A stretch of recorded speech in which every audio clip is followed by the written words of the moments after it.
Now the hot topic. We're going to talk about a little bit of menu selling, blending and bundling, and an objection handling process. First and foremost, when the customers say no, treat it as a request for more information. When the customers say no, they're really saying, no, not right now based on what you told me, but if you give me some more information, I'll consider some more. That's really what they're saying. So we've got to make sure that we allow them to have that information. Now, first and foremost, why do we get objections? The first one's a reflex. I got to think about it. I do this all the time. I'm going into a store. I know exactly what I want specifically. So going to the store, someone says, can I help you? I'm like, oh, no, I'm good. And then after I say, oh, actually, do you know where this is? It's a reflex, right? So when the customers say, I got to think about it, just remember this. They're not going to go home and say, hey, family, give me a second. I got to think about this. They're not thinking of scratch. They want out of there, and they want out of there quick. It's a reflex. But if you isolate the objection and find out the sincere objection, so if someone says, I got to think about it, it's simple as saying, when you say you got to think about it, is it something I said? Is it like the products, or is it you didn't want your payment to change? I don't want my payment to change. So you want to find out which one it is, because if it's budget, actual money they have available, if it's a deal, they like it, but they didn't get enough value, or if it's a decision, fear or lack of trust, if you isolate it into these components, you could work with those. You can't work with this. So bring it down to something you could work with. And then the customer will let you know what it is, and then you could help them. Imagine you talk to, when I had a partner, I'd say, oh, you could tell the face is mashed up. There's something wrong. And I'd say, what's wrong? Nothing. You know, damn good there's something. So I say, okay. No, honestly, what's wrong? You can talk to me, open up. Well, this, I didn't like when you do this. Okay, let's talk about it. You could deal with that, right? But you can't deal with nothing. So same as this. When you hear that, just know it's just them wanting to get out there, find out the sincere, you could deal with it. Okay.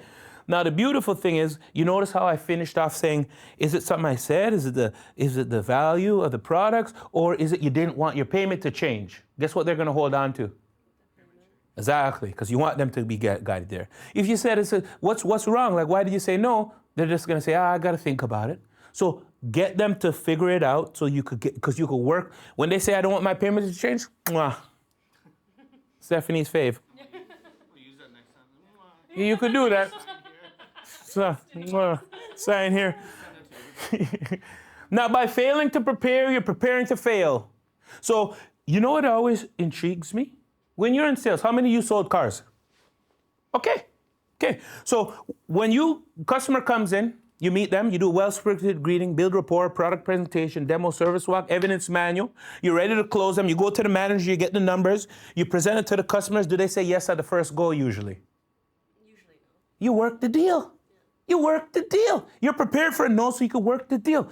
Now, what I'm always surprised is in the F&I office when the customers say no, we're shell shock. We're shell shock. Like as if you're not expecting most people to say no. Most will say no because you articulated your stuff in one go, and then you're asking them, they hardly understand it, so it's easy for them to say no. When you learned your product knowledge for the first time, you didn't understand it so quick. Now that you're comfortable with it, look how you're explaining it to the customer and you're expecting them to understand it. Especially when you don't peel back the onion. That's why I use shoe sole, protect the bottom of your feet, sunscreen. Because when they know these things, now they know this stuff. So we gotta be, first of all, don't be surprised. Be prepared. And I know why this happens, because I was in the box. When the customer says no, it's almost like death. Oh God, where do we go? And you know what it usually is? We go to our one-trick pony. We go to warranty and we're done. I'm going to show you a method. When the customer says no, you're asking them for it all again. Customer says no again, you ask them for multiple products again. With no pressure, your customers are going to leave, give you hugs. They're going to love you. There's no pressure, no kickback. Brent told you CSI was the highest. Yep, highest gross and CSI in our store. People think that don't go together. Oh, you bet they do. With this approach, the consulting approach, it does. So first of all, if you're going to have if you're going to deal with objections, have a great needs discovery. If you didn't build rapport at the beginning, forget it. Because it's interrogation. They don't even know your heart's in it, so they don't care what you have to say because you're just defending yourself. So nobody talk about how do I do objection handling if you're not building rapport. Done. Don't even start. You got to do that first. Active listening, remember? Remember those hearts, the two ears? You got to listen to what they say because they're going to share stuff that you tie down. You know, when you ask them at the beginning, even when you say, why did you buy the car? And they share you some stuff. Later, when you're presenting known items, remember you did say. So that's always important. So if you didn't listen to them, what they're saying, scrap it. You don't do objections handling if you don't do the work first. Lasting first impression. Look, act, sound, look, think like a pro. Imagine I came here with grease on my shirt, coffee stain here, and a little stain on here. Does it matter what I have to say? I'll tell you a story. I went to a bank. I deal with Scotia, CIBC Imperial Service. I deal with Scotia McLeod by CIC Imperial Service for my investments. They offered me to come in. It's their more premium investment services. So I go to the person's office and I sit at the desk. I see a customer's information here. I see a paper with some customer stuff and some more papers. And when they came in, I'm like, I feel a little uncomfortable that you have this stuff. And she says, I'm just cleaning it up, put it away. I'm thinking, no way. If that's how you're doing that, that's how you're doing mine. I was out of there. Doesn't matter what they could get returned. I didn't want to hear it. I didn't want to listen. So when we think of our offices, we got a word here, a plaque here, this here, dirty desk. Who wants to deal with that? No, they're just going to say, I think I'm good. No one wants to deal with that. If you can't clean up have a decent office, you can't run my stuff. And that's how they feel, but they're not going to tell you that. So just remember that. You got to look, act, sound, look like a pro, and confidence sells. Know your product knowledge. You have to. Because if a customer says what it is, don't wing it. Say, you know what? Interesting you said that. I just started. Let me find out about that. They more respect that than you winging it. When you come into the dealership, customer's going to ask you questions because they already did their research. And depending on what you say, they're going to know you're a fraud. And if you fraud them out, they're going to be like, you know what? Yeah, I think I'm pass. So again, just remember what we're doing and remember what we're saying and remember how we're prepared. So again, if you don't have this, don't talk objection handling. Doesn't make sense. You got to earn your right. Okay. Now it's no different from me. Look, when I train this course, I give you guys some value first, the mindset. And then I ask you to participate in some role play. So I give you some value first. So I give first and then ask. So the customer's the same thing. Like, don't just run in there telling them how to run the show because they'll tell you how to run off. And guess what? Who's right? It's the customer. So we got to make sure we reduce those barriers to entry. Okay, so the process, how does it work? It's very smooth, actually. Acknowledge their objection first of all. Now, what does it mean? When a customer, you present your menu. So remember, we just went into the warranty. And then what's going to happen is you're going to present the rest of your products. And after you present it, you're going to say, hey, by the way, we have 3 programs. The first one's called the Gas and Go. You put gas in the car, you drive. It gives you everything I described. Second one's similar. It's called the Necessity. Instead of 7 years, we give you 6 years. So you still have that coverage for 6 years at least. So who wants a payment while you have a car loan? And your road hazard, of course, you're covered. Again, we're doing this. You guys don't have products, but we're doing in theory so you can see what you have. How to present. And the next one's the exterior. I know this is the full protection, but this is the exterior. So it at least gives you the rust paint undercoat, the stuff that resale value is held. And the last one's partial. And then last but not least, this role's called the essential. It gives you 5 years warranty, blah, blah, blah, blah, blah. When you present it to the customer, so once you make a decision on one of these options, we'll get the rest of the documents ready and we're good to go. Now, when you're asking them to make a decision on one of these columns, don't be like, once you make a decision on these, we'll get the rest of the documents ready and we're good to go.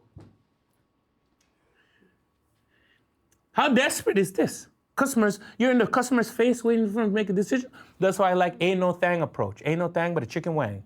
It's like, hey, once you make a decision on these programs, I'll get the rest of the documents ready. So while you're doing that, I'm just going to register some stuff for your car. Get out of there. Face, please. It's desperate. That's how it feels to the customer. What are you, commission-based? Like, why are you so excited about this decision-making? So I like to make it ain't no thang. But besides from that, the customer, when we do role play, you're going to say no at first. You're going to get, when you watch my video and you see how I articulate the product, you're going to not even have to go to objection handling a lot of times. But you're going to get some customers to say no. And when they say no, you first want to acknowledge and isolate that. And how that seems, because you can't go, no doesn't, you don't understand. But so customer says no. Oh, when you say no, is it something I said? Is it like the products didn't make sense? Or is it you didn't want your payment to change? I didn't want my payment to change, okay? Now you have to normalize that. Now what I mean, didn't want the payment to change. You don't want to say, well, why don't I show you this warranty? Ooh. I'll tell you why. Ooh. If you went to a friend and a friend said, you said, how are you doing? And the friend said, oh, I'm not doing so great. And you're like, oh, that sucks. Hey, by the way, you want to go for lunch? It's like, okay, you didn't even hear me out. Instead, if you had a friend, hey, what's wrong? Oh, yeah, my day sucks. Hey, what happened? I totally understand. Look, if I had a day like you, I'd probably feel the same. Well, why don't we go and check this out together? So the customer says no. Is it something I said? Is it the products, or is it like you didn't want your payment to change? I didn't want my payment to change. Oh, I totally get it. You like me and everyone else. You probably have a budget. That's smart. You came in with a certain dollar amount you want to spend and you don't want to exceed that. That's actually good. Most people don't do that. When I go to Costco, I got to make sure I have that budget because I'll leave with a full cart. So no, you like me, not anyone else. But remember earlier I said about transparency in VSA? Yeah. So do you mind if I be transparent with you? Of course. Well, a lot of people are leaving with what they want to be a fixed payment. But when you're buying a car, the cost of ownership is pretty high, and there's certain things to consider that they're surprised because they didn't consider, and all of a sudden is making that payment increase. Do you mind if I share you how to budget so that you could actually keep that payment the same? Yeah. Nobody's going to say no unless they're a bird brain. Real talk. Unless they're really just rude. Sometimes you got those rude customers. So then I'll turn over the sheet and I'll drop it hot for them. I'll say this. Okay, you see your payment $690. Now it makes sense why they said no, because they're shell shock. They don't even want to hear it now. They hardly listen to what you said. You said it once. They hardly make sense, so they're shell shocked. So I say, hey, okay, so this payment you have is $690. It's in industry, it's actually a variable payment. I know your rate's fixed, but it's a variable payment because it's always changing. But in industry, we call it exposed. And let me tell you why. Because when buying a car, there's certain things you have to consider that a lot of people aren't considering. And when you actually put it together, you realize that you're paying much more than you planned for. And being transparent, see how that word comes in? I just want to make sure that you understand, because we have a lot of people coming back and saying we didn't explain it. So I'm going to explain it to make it easier for you. So what do you have to consider when you're buying a car? Well, first of all, you got to consider your routine maintenance. I mean, you have to do that if you want to maintain the powertrain, because if you don't and something happens, you're not covered. So what does maintenance look like? Well, your maintenance is due approximately 2 times of the year, and it's $150 each time. Okay? So that means $300 a year. So what I like to do is make apples to apples so you see how it actually affects your payment in theory. So if you take that 300 and you divide it by 12 months in a year, that's 25. So you're not paying $690. You see, you're paying $715. I know it's not much, but I just wanted to share you that because we're fully transparent. Most people wouldn't even show you this. However, your payment will never be $17. Here's how it would look. Like 2 months out of the year, you'll have your car payment plus that maintenance. So 2 months out of the year, you are paying $840. And again, you didn't want it to change, so that's why I'm showing you this. But again, you might already know this, but at least you get to see that full picture. We want our customers to make a well-informed decision, and we believe education is that tool, because we don't sell nothing. There's nothing to be sold. Our position has changed. It's more educating you so you can protect yourself. Okay. Now, what's something else that you have to consider when buying a car? A minor repair, like you don't have to do a minor budget for it, but repairs, they don't discriminate. When they come, and you have to pay before you take out the car. So I always encourage people to budget for a minor repair. So what's a minor repair? Well, I'm 6'2", my partner's 5'5", and something as simple as the seat module will need to work to adjust our feet.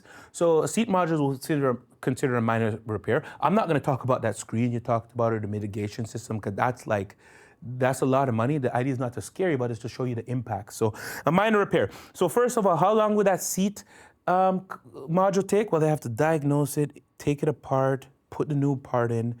That's probably half a day's work. Our shop's open for 10 hours, so half a day is about 5 hours. So how do you compute an average repair for 5 hours? Well, you have to first know the labor rates. Now, if you look at the back, the labor rates was posted. It's $185 an hour. People are like, oh, that's a lot of money. Well, we're transparent, so that's just labor.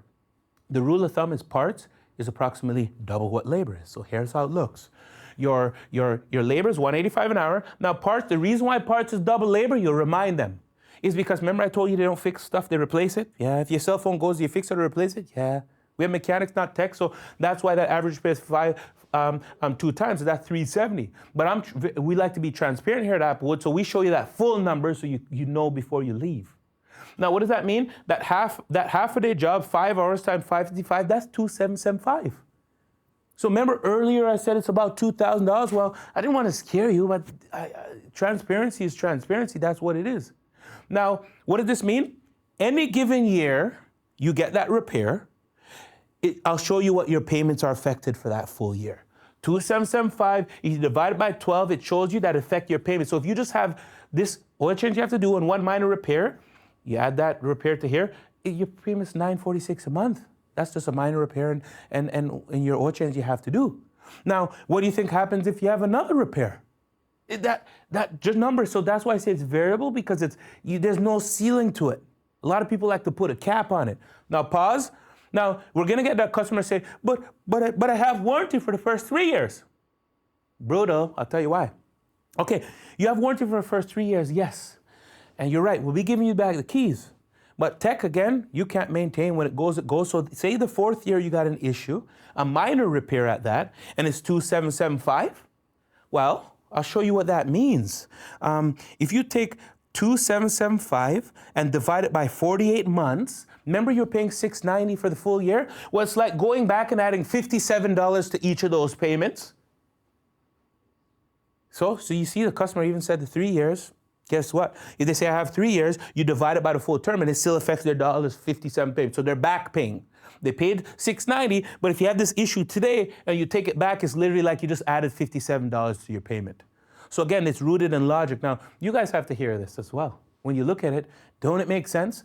When a customer, you're rooted in logic, they're not going to say, oh, God, that doesn't make sense. But what they say does make sense is when we're saying the average repair is $2,000, but we don't break it down. They never had a $2,000 repair, so it can't relate. But when you break it down like this, trust me, they're going to see it. Now, you don't... Inflation too. Exactly, and never mind that. Today's price ain't tomorrow's price. So you don't have gap protection, so we don't have to worry about it. But I always do it. I break them down in theory, but then I say this.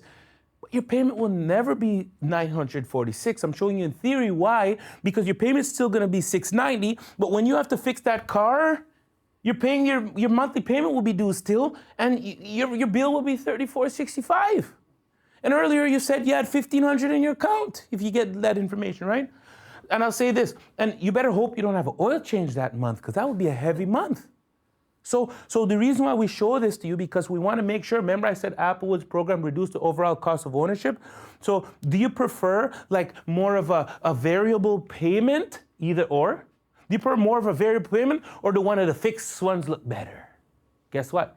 They're looking at this number now, you just change the lens. Now they're looking at this number as, okay, makes sense, because this is just a minor repair, and your oil change, this is all the products. Now, guess what? Will the customer say no again? Some will, because it's a lot of money sometimes, right? Now, if they say if they say no again, then you now focus on their main concern. Okay, now the customer says no again. So I present it and say, no, it's still too much, man. That's a lot of money. I'll say, okay, no problem. I'm going to draw a line here. This stuff here affects the appearance of your vehicle and the resale value. This one here is the stuff that keeps your payment the same. Now, just remember, the customer's objection would have been either budget, appearance, keep my payment the same, whatever they say. So say they say budget, right? This one here affects the resale value and appearance of the car. This one's the one that keeps your budget the same. Or if they said, oh yeah, I just don't want my payment to change. And then you break it down and you say, this one here is to protect the appearance/resale value. This is the stuff that stops your payment from changing. It's whatever the language they use, because it's a solution to that. If they say, no, man, I told my wife I ain't gonna go $1 higher. This one here is the appearance/resale value. This one here is for the appearance/resale value of the car. Like you could drive if you have a stone chip or anything. But this one's here is the one that you don't have to worry about your wife having that payment change that you said. So if we focus on, and you're not asking at this point, so if we focus on just these things, because the reason why, if your car is being fixed, you got to pay before you take it. Your maintenance you have to do anyways. And if you blow out one of them tires, I haven't seen a car drive on 3 tires. So if we just focus on this, your payment was 7XYZ. And guess what? If they say no again, well, honestly, maybe you could self-insure yourself for the tires. We'll just focus on the stuff you have no control of, like the advanced electrical. Here it is. And they say, oh, you know what? No. Well, say, you know what? You're probably going to do your maintenance anyways. Why don't we touch about the stuff that you can't even, and see how you could work it so you could still do your load and defend, but in a more systematical way. After you let them choose, you show them some logic. But once they choose one of these, you know what you'll say? You know what? That paint protection is only about $6. Why don't we go ahead and add it? After you're done, you still go back because you change the landscape. You change their understanding so you could actually go back. But when you have law in the defense, it's hard to go back to anything. So this gives you that option, but the customers are driving it with what they say. Now, here's the additional part about it. After it's all done and you present it, then lastly, you'll say, after you get into paperwork where you're like, oh, shoo, remember I sent that information to the bank and you said where you didn't have coverage? Well, the bank came back with this. Or the bank came back and actually it's already included in here. I forgot to mention.